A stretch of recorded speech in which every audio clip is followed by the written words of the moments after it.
Bonjour. Ok, il est là, le nouveau 70-200 F2. Enfin, ça fait des mois que je l'ai commandé, il est enfin arrivé et dehors il fait moins 1000 degrés, bon moins 22, c'est pas moins 1000. Et j'ai hâte de te parler un petit peu des différences entre les deux objectifs. Est-ce que ça vaut vraiment le coup, sympa la coupe de cheveux, d'investir plus d'argent dans la nouvelle version? Ou alors est-ce que la version 1 suffit? À qui est-ce que ça va s'adresser? Quelles sont les différences ergonomiques? Si t'es prêt, on en parle tout de suite, c'est parti.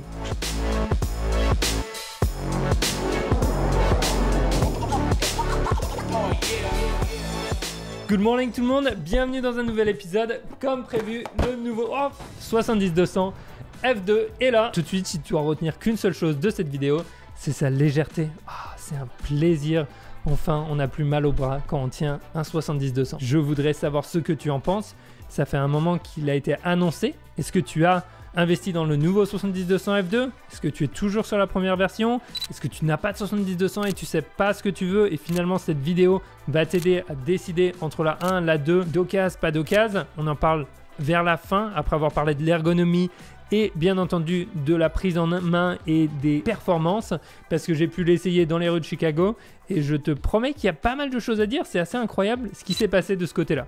Donc dis-moi tout ça dans les commentaires, ce que tu en penses et où est-ce que tu te tiens un petit peu. Si tu ne me connais pas, mon nom est Pierre Télambert, je suis un photographe d'aventure et de voyage. Je partage mes aventures sur cette chaîne YouTube en français et sur une chaîne en anglais. Et je suis le créateur de la méthode 30 jours pour des photos pro, une méthode pas à pas suivie par des milliers d'étudiants à travers le monde qui te permet de changer ta vision de la photographie. Qu'est-ce que ça veut dire? Ça veut dire changer comment on perçoit les choses afin de prendre de plus belles photos, quelles que soient les conditions. Et pour certains, peut-être devenir pro comme beaucoup l'ont fait à travers la formation. Si la formation t'intéresse, il y a un lien dans la description pour la prochaine session qui arrive très bientôt. Maintenant, parlons de nos moutons, ou plutôt de nos objectifs. On commence tout de suite par l'ergonomie. Ce qu'il faut savoir, c'est qu'ils ont changé la manière dont les moteurs fonctionnent un petit peu, ou plutôt le type de moteur à l'intérieur, ce qui fait qu'on se retrouve avec un objectif beaucoup plus léger. On parle de 400-450 grammes de moins que la version 1, ce qui est absolument non négligeable parce qu'on passe d'un objectif à peu près 1,5 kg à un objectif à juste 1 kg, ce qui est très proche de mon 50 mm f1.2. C'est le jour et la nuit. Si je pouvais te le passer, là, la version 1, et ensuite te passer la version 2, tu ferais OK, non, il n'y a pas photo, tout de suite je veux la 2. Il y a peut-être des raisons pour lesquelles tu voudras rester sur la 1, on va en parler, ne t'inquiète pas. Ergonomie, on a pas mal de choses qui ont, entre guillemets, été ajoutées ou changées. On a toujours notre autofocus, mais on a aussi ce qu'on appelle maintenant le Full Time DMF, qui est un mode qui te permet en fait de venir prendre le contrôle sur l'autofocus avec un focus manuel. Qu'est-ce que ça veut dire? Imagine tu es en autofocus, tu mets ton appareil en DMF et tout d'un coup, dès que tu vas tourner la bague, en fait ça va passer en focus manuel. Donc c'est très très pratique quand tu es dans des situations compliquées où le focus ne fait pas très bien ou alors que ça chasse, tu peux paf à n'importe quel moment venir faire un focus manuel, très cool. Ça existe dans l'appareil, dans les menus aussi, mais là c'est directement sur l'objectif, ce qui est très pratique. Ensuite, on va avoir la zone finalement d'autofocus sur laquelle on veut que ça marche.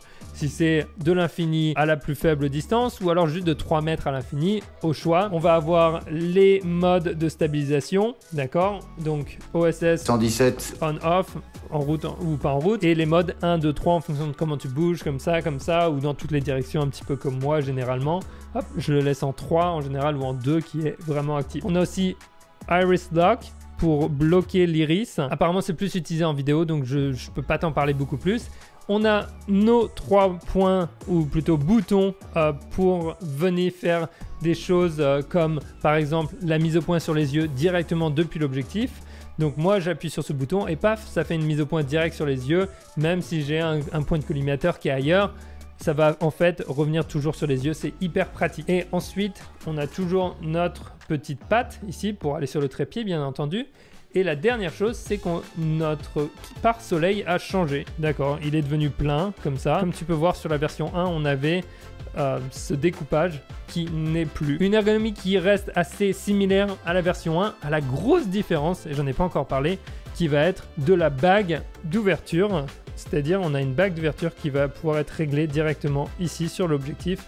C'est très pratique si tu fais de la vidéo. Tu peux désactiver le mode clic pour que ce soit silencieux. Et c'est aussi pratique pour moi en photo, en fonction des conditions. J'aime bien, par exemple, shoot en full manuel, justement bouger ça moi-même. Par exemple, là, je suis en train de shooter aussi avec le 20 mm et je l'ai avec la bague d'ouverture bloquée à 1.8 ou 2. C'est plus pratique que d'aller bouger des fois certains boutons sur notre appareil.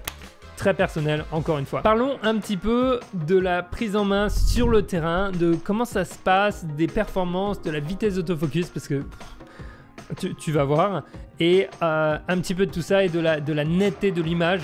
On fait un petit flashback dans les rues de Chicago quand j'avais l'objectif. Oh, the train is over there. Woo! Sweet. We've got a lot of layers in those shots. People passing by. Wow, look how short that is. I just zoomed in the image. Wow, that is crazy.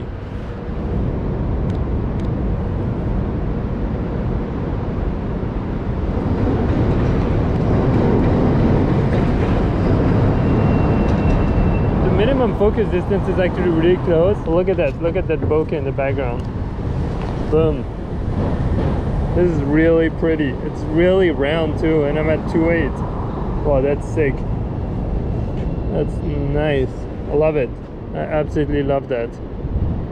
Wow, look how fast. Okay, fully defocused, boom, and then 1, 2, 3, up. That is so smooth. I love that. Okay, I wonder if there is an angle where I can get the driver space right there in that little space right there. I think I'm gonna try to do that. We're gonna increase the shutter speed. Oh no! I didn't get it. I don't think he's in the... Oh no! Wait, I did. What? We got it! This is crazy. It's also super fast. Yes, love it. Okay, so I'm on the A1 by the way, so everything is fast, but it just, when you put the right lens with the right camera, it's just a killer combo, and this is, I feel, what we have right now. Yeah, look at that. Boom. It looks epic.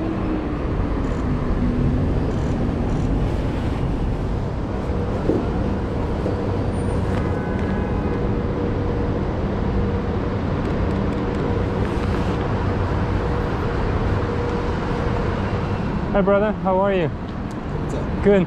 Can I take a photo of you when you're walking and smoking? I just think it looks really cool and I'm testing a new lens. Okay. Just walk in the middle. I know it sounds weird, but I saw you with the smoke and I'm like, dude, that could make for a great photo.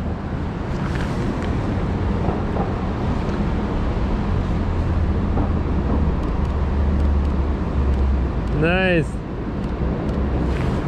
Look at that. Looks sick, no? That was hot. That's right? hot. Oh yeah, look at that silhouette at the bottom.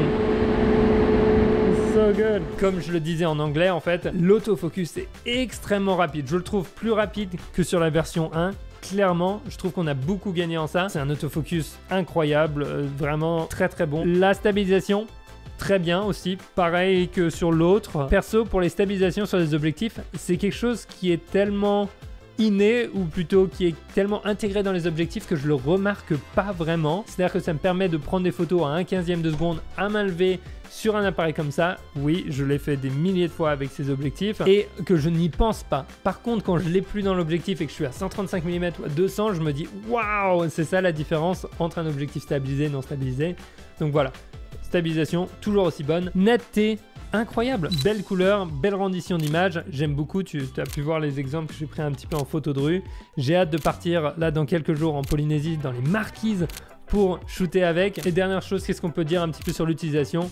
Et ben franchement, c'est la même chose, c'est-à-dire que c'est tout ce qu'il y avait de bien, sauf que c'est plus léger et ça va plus vite. Est-ce que je suis conquis? 100%, parce que je l'ai acheté moi-même. C'est mon objectif, payé avec mes petits sous, ça me fait plaisir. Je vais le garder comme un petit bébé dans l'avion. On va le mettre à côté de moi dans un siège perso.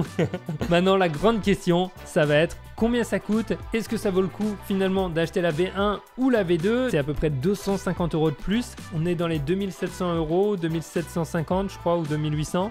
Et là, on va être à 2999, en gros à 3000 €. Est-ce que ça vaut vraiment le coup? Alors, plusieurs catégories. Si tu es pro, tu gagnes ta vie avec et que tu travailles avec tout le temps et que tu le portes tous les jours, oui, 100%. Ça va te coûter moins cher que d'aller faire de la kiné parce que tu as mal au poignet ou au bras ou au dos. On n'a pas une très grosse différence de prix, honnêtement. C'est à peu près 10% de plus pour avoir quelque chose, je trouve, d'hyper performant. Donc si tu dois acheter neuf, va directement, selon moi, sur la version 2. Maintenant, si tu es amateur, que c'est ton premier 70-200 ou alors que tu veux te lancer dans le pro et que tu commences tout juste, fonce sur la version 1 d'occasion parce qu'il y a plein de mecs comme moi qui vont revendre leur 70-200, d'accord? Et ça va vraiment te permettre d'accéder à un objectif de folie, que ce soit dans l'eau, sous la pluie, dans la neige, dans le désert.